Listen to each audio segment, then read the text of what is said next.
every ocean roars to the Lord of hosts.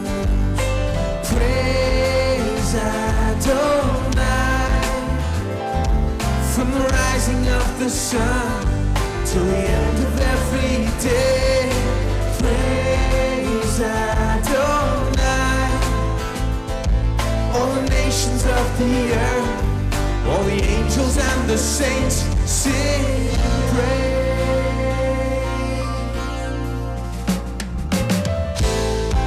Who is like him, the lion and the lamb, seated on the throne? Mountains bow down, every ocean roars to the Lord of hosts. Praise Adonai from the rising of the sun till the end of every day. Praise Adonai, all the nations of the earth, all the angels and the saints sing praise Adonai from the rising of the sun till the end of every day. Praise Adonai, all the nations of the earth, all the angels and the saints sing praise.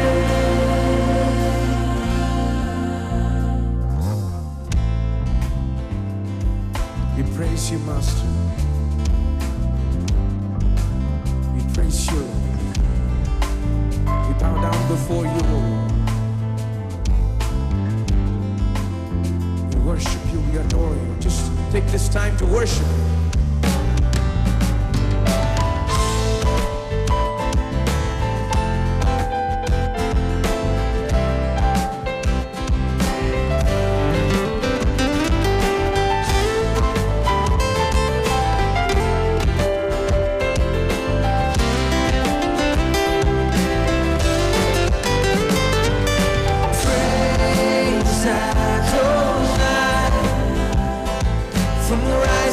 The sun till the end of every day. Praise Adonai, all the nations of the earth, all the angels and the saints sing praise Adonai from the rising of the sun till the end of every day. Praise Adonai,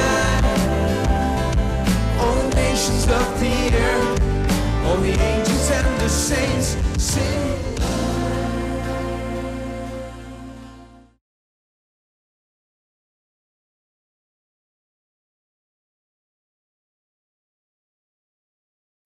पहला यूहन्ना अध्याय 5 वचन 4 और 5 पढ़ते हैं। क्योंकि जो कुछ परमेश्वर से उत्पन्न हुआ है वो संसार पर जय प्राप्त करता है। हम इसी के बारे में कह रहे हैं। परमेश्वर से जन्मा है। उत्पत्ति का नियम क्या है? सब जो है बस अपने समान उत्पन्न करते जाता है। यदि सब अपने जैसे उत्पन्न करता है, कुत्ते कुत्ते को, बिल्ली बिल्ली को और हाथी हाथी को उत्पन्न करते जाता है, और फिर यह कहता है कि तुम तो परमेश्वर से उत्पन्न हो, इसका मतलब यह है कि आपको परमेश्वर ने उत्पन्न किया है। आप तो स्वयं परमेश्वर के कोख से आए हैं। आप परमेश्वर के वचन के बीज में से आए हैं। जिस तरह से आपका जन्म हुआ है, जहां पिता ने बीज दिया है, आप मां की कोख से जन्म लिए हैं, उसी तरह से आप परमेश्वर से ही जन्मे हैं। अब यदि आप परमेश्वर से जन्मे हैं तो आप परमेश्वर के वर्ग के हैं, क्योंकि जो कोई भी परमेश्वर से उत्पन्न हुआ है संसार पर जय पाता है। मुझे पसंद है। ये तो कह रहा है क्योंकि तुम इस वर्ग के हो, परमेश्वर के जैसे हो, परमेश्वर ने तुम्हें उत्पन्न किया और तुम परमेश्वर से जन्मे हो, तो तुम जयवंत हो। आप तो उसी वर्ग के हैं, आप जयवंत होने वाले हैं। बस इसी बात से, इस सच्चाई से कि आप परमेश्वर से जन्मे हैं, आप हार नहीं सकते हैं और कुछ भी नहीं हो सकते। बस आप जयवंत ही हो सकते हैं। आप जयवंत हैं। सब लोग कहें मैं जयवंत हूं। यदि आप परमेश्वर से जन्मे हैं तो आप जयवंत हैं। कितने लोग परमेश्वर से जन्मे हैं, नया जन्म पाए हुए हैं? यदि नया जन्म पाया है तो बाइबल कहती है आप परमेश्वर के वर्ग के हैं। उत्पत्ति का नियम ये कहता है कि सब कुछ अपने जैसे उत्पन्न करता है, इसलिए परमेश्वर ने आपको अपने ही वर्ग के जैसे बनाया है। आप परमेश्वर के वचन के बीज से जन्मे हैं, परमेश्वर के वचन का वो अविनाशी बीज। जबकि आप उस बीज से जन्मे हैं तो आप तो जयवंत हैं, आप हार नहीं सकते, विजयी होंगे। आप में ये योग्यता है, ये स्वभाव है और क्षमता है, और आपके अंदर में योग्यता है, ये आपको दी गई है नए जन्म के माध्यम से। ये आप में है, आप में वास करती है, और आप अपने जीवन में जयवंत होंगे क्योंकि आप जयवंत व्यक्ति हैं। बस ये चित्र ले ले मेरे दोस्तों, क्योंकि जो भी परमेश्वर से जन्मा है वो संसार पर जय पाता है, चाहे कोई भी, चाहे आप किसी भी वर्ग के क्यों ना हो। ये इस तरह से नहीं कहता है कि ऐसा नहीं हो सकता क्योंकि आप गरीब हैं या फिर आप किसी और पृष्ठभूमि से आए, ऐसा नहीं है। जो भी परमेश्वर से जन्मा है, और देखिए इसलिए ये पहचान तो सफलता के जीवन के लिए बहुत ही महत्वपूर्ण है। परमेश्वर के लिए सफलता से जीना चाहते हैं तो इस पृथ्वी की पहचान आपको ऊपर नहीं रख सकती दोस्तों। ये पहचान कि आप मसीह यीशु में कौन है, ये तो बहुत महत्वपूर्ण है इस संसार में आपकी सफलता के लिए। और इसे आप कहीं नहीं पा सकते, यूनिवर्सिटी या कॉलेज में, या फिर आप जो भी जा रहे हैं वहां पर नहीं पा सकते। इसे पाने के लिए AFT में आना होगा, इसे पाने के लिए इसका प्रचार करने वाली किसी कलीसिया में जाना होगा, इसे बाइबल से प्रचार किया जाना चाहिए। ये आपको जयवंत बनाएगी केवल तब जब आप इस बात को जानेंगे कि आप अलग वर्ग के हैं, तो आप तो जयवंत व्यक्ति हैं क्योंकि आप परमेश्वर से जन्मे हैं। सब कुछ अपने जैसे उत्पन्न करते जाता है। परमेश्वर हारने वाला नहीं है और परमेश्वर जयवंत को उत्पन्न करता है, जयवंत होने वाले लोगों को उत्पन्न करता है। आमेन। यही तो सत्य है। अब इसे सुनिए, ठीक है। जो भी परमेश्वर से उत्पन्न हुआ है वो संसार पर जय प्राप्त करता है, और ये विजय जिससे संसार पर जय प्राप्त होती है हमारा विश्वास है। हमारा विश्वास वो जरिया है जिससे हम जयवंत होते हैं। परमेश्वर ने विश्वास से संसार को बनाया, हम अपने विश्वास से जयवंत होते हैं, अधिकार करते हैं, और इस जीवन की परिस्थितियों के ऊपर में हम राज्य करते हैं। परमेश्वर अपने विश्वास से हर परिस्थिति पर विजयी होता है। वो अंधकार पर राज्य करता है, गड़बड़ी के ऊपर राज्य करता है, वो असमंजसता पर राज्य करता है, और वो राज्य करता है उस संसार पर जो कि बेडोल था, वहां पर सुनसान था, खाली था। उसने राज्य किया उस खालीपन पर, अंधकार पर, गड़बड़ी पर। किससे? विश्वास से। विश्वास से वहां पर ज्योति आई, विश्वास से वहां पर क्रम आया। विश्वास ने खालीपन को दूर किया और उससे अच्छी चीजों से भर दिया। हम ऐसे ही राज्य करते हैं, विश्वास से राज्य करते हैं जैसे परमेश्वर राज्य करता है। यानी जो भी परमेश्वर से उत्पन्न हुआ संसार पर जय पाता है, और संसार पर जो विजय पाती वो तो ये है, और वो क्या है? वो है हमारा विश्वास। संसार पर जय पाने वाला कौन है? अगर तुम में कोई संदेह तो फिर से पूछता, मुझे पसंद है। काफी समय से यीशु के साथ था, अब बूढ़ा हो गया, और यहाँ पर लिख रहा है, ये सब लिखता है जीवन के अंतिम समय में। कई साल तक उसने इसका प्रचार किया, इन बातों को देखा, इन बातों को समझा, इनका प्रकाशन पाता है, और वो लिखता है, लोगों को बताता है कि तुम तो जयवंत हो। ये न भूलना, तुम परमेश्वर से जन्मे हो, हारने वाले नहीं। परमेश्वर के जैसे बनाए गए हो, सब कुछ अपने जैसे उत्पन्न करता है। परमेश्वर ने तुम्हें अपने जैसे ही बनाया है, और इसलिए तुम जयवंत हो। तुम्हारे अंदर जो विश्वास है वही तो है जिसके कारण तुम उठ खड़े होते हो, अपनी सारी परिस्थितियों के ऊपर में जयवंत होते हो। और वो कौन है जो जय पाता है? वो कहता है फिर से, जो विश्वास करता है कि यीशु ही परमेश्वर का पुत्र है। कितने लोग विश्वास करते हैं कि यीशु परमेश्वर का पुत्र है? यही तो जयवंत होना है। ये अपने आप में इस बात को दर्शाता है कि आपने नया जन्म पाया, और आप ही तो जयवंत हैं इस जीवन में। देखिए वचन 18, हम जानते हैं कि जो कोई परमेश्वर से उत्पन्न हुआ, देखिए फिर से वही विषय है, सब अपने जैसे उत्पन्न करता है। यानी जो भी परमेश्वर से उत्पन्न हुआ है वो उस वर्ग का है, परमेश्वर के वर्ग का है, पाप नहीं करता, ये कहता है। दूसरे शब्दों में वो आदतन पाप में जीवन नहीं जीता है। आप विश्वासी को नहीं देखते जो आदतन पाप में रहता है, पाप का आनंद उठाता है। यदि वो आदतन पाप में रहता है, उसका आनंद उठाता है, तो विश्वासी नहीं, नया जन्म नहीं पाया। यदि वो देखिए एक सच्चा विश्वासी है और अगर वो पाप करता है, मैं ये नहीं कह रहा हूं कि उसके लिए पाप करना किसी तरह से संभव नहीं है। यदि वो पाप करे किसी तरह से, तो फिर तुरंत ही उसके अंदर उसे खेद होगा, उसमें कायलता आएगी। वो आकर पश्चाताप करता है, क्षमा मांगता है, और यीशु के लहू के द्वारा वो शुद्ध किया जाता है और उसे सही किया जाता है। वो सही होता है, ये प्रयोजन है, ठीक है। विश्वासी ऐसा ही है। आप और मैं, हम शायद कई बार हो सकता है जानबूझकर या अनजाने में किसी गलत बात में जाएं, लेकिन हम ऐसे जीते नहीं हैं। हम ऐसे नहीं जी सकते हैं। हम जानते हैं कि हमने कुछ गलत किया, हम तुरंत परमेश्वर के पास में आते हैं, परमेश्वर से क्षमा मांगते हैं, और हम शुद्धिकरण में से जाते हैं और हम ठीक हो जाते हैं। आमीन। ये इसी के बारे में कहता है। हम अलग तरह के हैं। हम संसार जैसे नहीं हो सकते, वो आदतन पाप में जीते हैं। लोग पाप करते हैं और ज्यादा पाप करते हैं। कल के लिए पाप की योजना बनाते हैं, पाप के लिए पार्टी अरेंज करते हैं, पाप करने के लिए इकट्ठा होते हैं, पाप के लिए सारी चीजें खरीदते हैं, लोगों को पाप करने के लिए इकट्ठा करते हैं, अगले हफ्ते इसे करते हैं, हर शनिवार इसे करते हैं। हाँ, कहते हैं थैंक गॉड इट्स फ्राइडे, और शनिवार की रात को बुखार आता है क्योंकि हर शनिवार और हर शुक्रवार आता है। देखिए, ये महसूसीकरण पर आता है। वो जाते हैं, पार्टी करते हैं, सब कुछ जो गलत है वो करते हैं, पाप करते हैं और इसके बारे में कुछ भी महसूस नहीं करते। जानते हैं, सोमवार की सुबह बस उन्हें थोड़ा हैंगओवर लगता है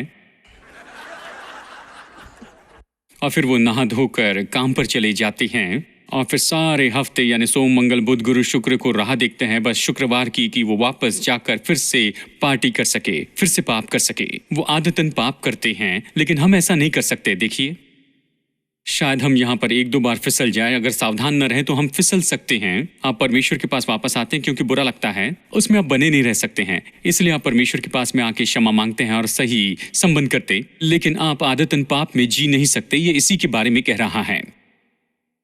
ये कहता है, हम जानते हैं जो परमेश्वर से उत्पन्न हुआ है वो अलग तरह का है, वो पाप नहीं करता है, वो तो आदतन पाप में जीता नहीं है, वो निरंतर पाप नहीं करते रहता है, या कहिए कि वो पाप का जीवन नहीं जीता है। क्योंकि वो अलग तरह का है, वो ऐसे नहीं जी सकता है। जो परमेश्वर से उत्पन्न हुआ है उसे वो बचाए रखता है। वो परमेश्वर से है। देखिए, क्योंकि वो परमेश्वर के जैसे है, वो परमेश्वर के जैसे उत्पन्न करता है, उसमें योग्यता है कि वो खुद को बचाए रखे उस पाप से, वो सब जो कि पाप में है। और वो दुष्ट उसे छू नहीं पाता। अब ठीक है, देखिए, हम यहाँ पर पहला यूहन्ना में बने रहेंगे। चलिए देखते हैं अध्याय 4 में, पहला यूहन्ना अध्याय 4 में। चलिए वचन 16 से पढ़ते हैं।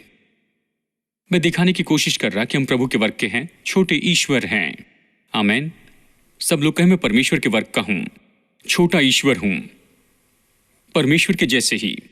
परमेश्वर ने मुझे बनाया है अपने स्वरूप में और अपनी समानता में, उसने मुझे बनाया है। ठीक है, वचन 16 और 17।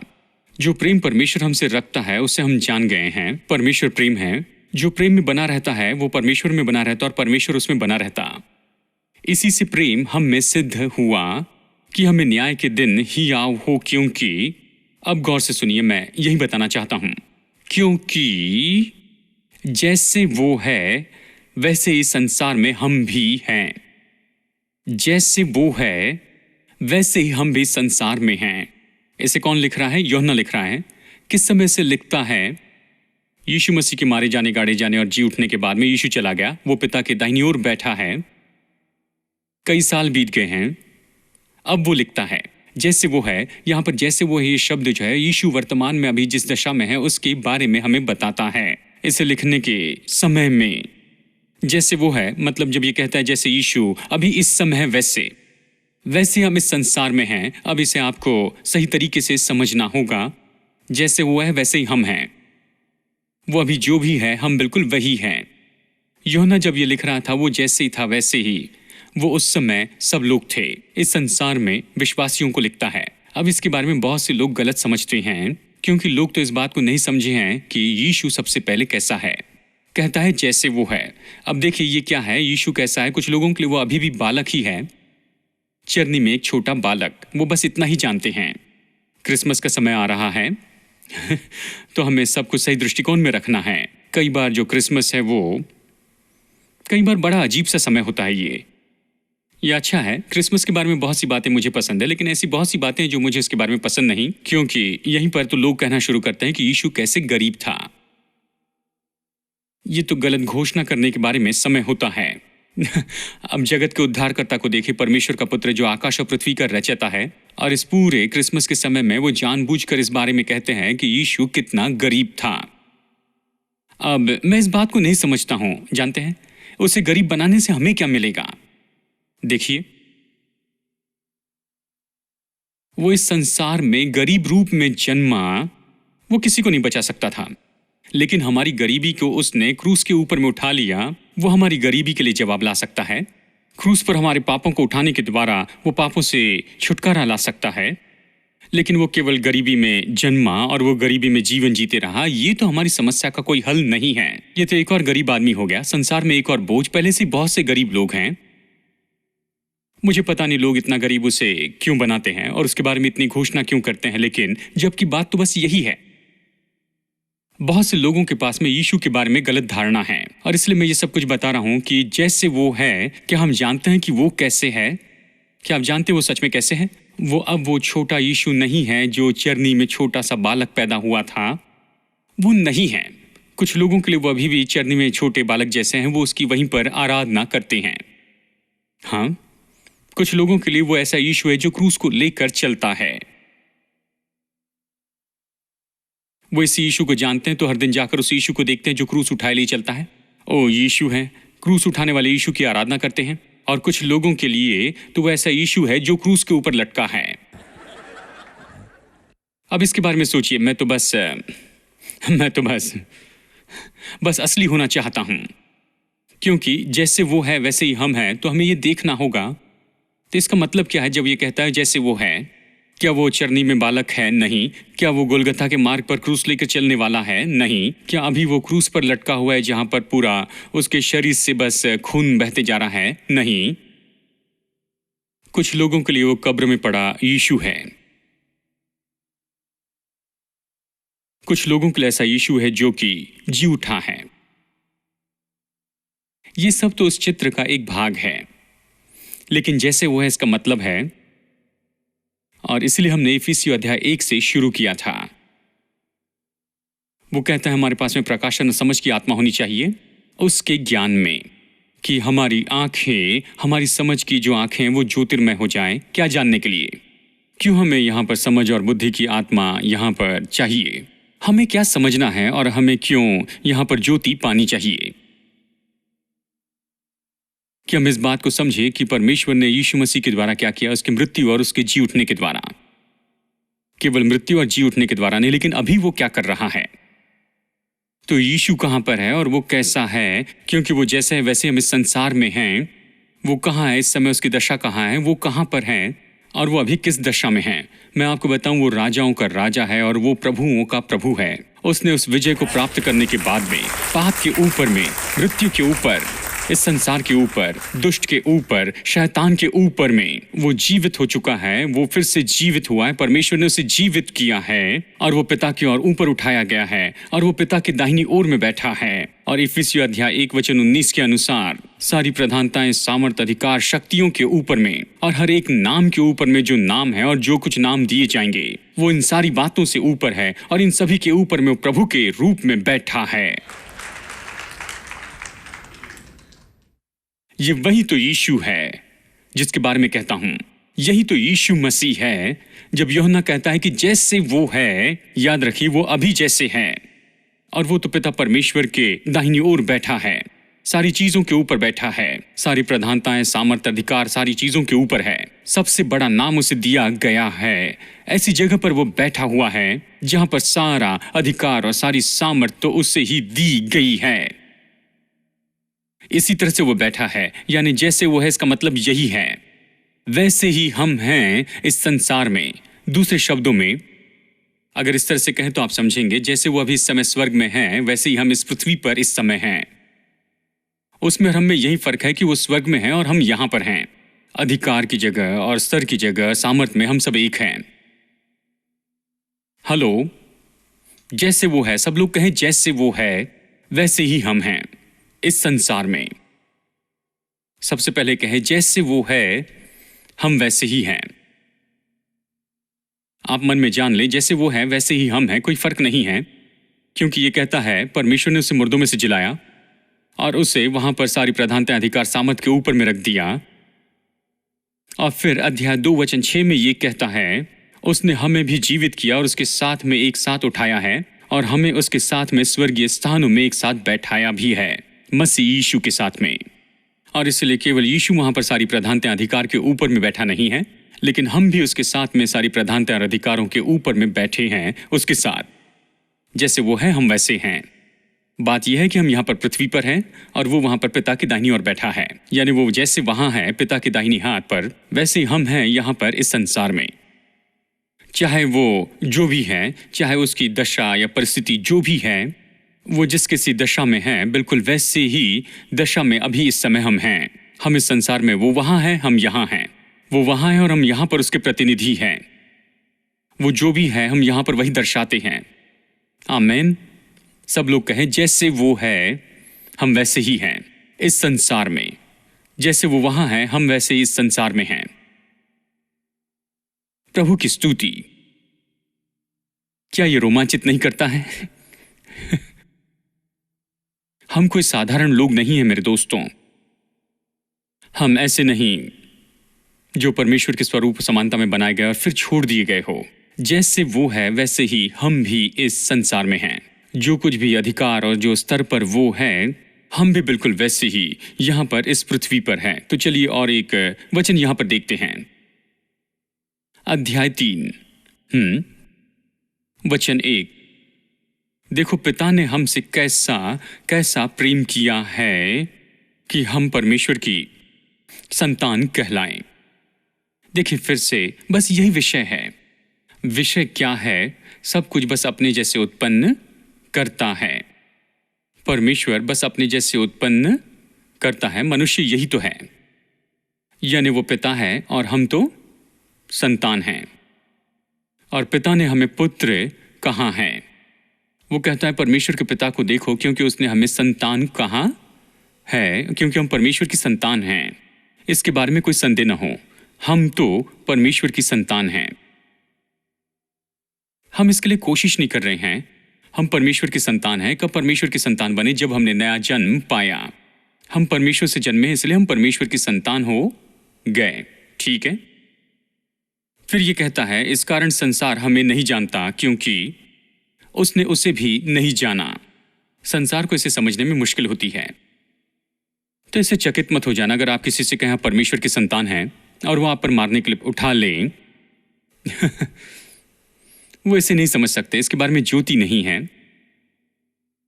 आप परेशान न हो कि आपका परिवार नहीं समझता है कि आप परमेश्वर की संतान हैं, कि परमेश्वर आपका पिता है। ये सब आप परेशान ना हो कि दूसरे लोग इसे नहीं समझते। मेरे लिए समस्या की बात यह है कि विश्वासी लोग इसे नहीं समझते हैं। नया जन्म पाए आत्मा से भरे विश्वासी नहीं जानते हैं कि हम लोग परमेश्वर की संतान हैं। वो सोचते हैं कि हम मिट्टी और कीड़े हैं। नहीं, बाइबल कहती है कि हम परमेश्वर की संतान हैं। यदि मैं जीवित होता उस समय में और यूहन्ना इसे लिखता, तो मैं निश्चय पास्टर यूहन्ना के चर्च में जाता, क्योंकि ये मुझे पसंद आता। उसने कभी उन्हें धूल, मिट्टी, कीड़े और बेकार नहीं कहा। उसने कहा कि प्रियो, मैं तुम्हें बताता हूं कि तुम परमेश्वर की संतान हो। तुम परमेश्वर की संतान हो। संसार इसे नहीं जानता, कुछ भी नहीं जानता है, लेकिन तुम इसे जानते हो। अपने दिल में इसलिए चलते हो जैसे तुम इस संसार में जीते हो। इस सच्चाई की सचेतता में तुम जीते हो कि तुम परमेश्वर की संतान हो। चाहे संसार इसे नहीं समझे, वो इसके बारे में कुछ नहीं जानते हैं, ठीक है, लेकिन तुम जानो कि तुम परमेश्वर की संतान हो। संसार में जीते हुए जानो कि तुम परमेश्वर की संतान हो।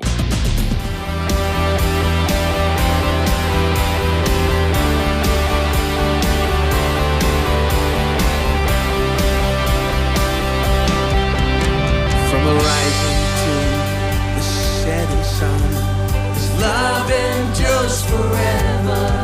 And by the grace of God, we will carry on. Everybody. Love endures forever. Sing praise. Sing praise. Sing praise. Sing praise. Forever God is faithful. Forever God is strong. Forever God is with us. Forever.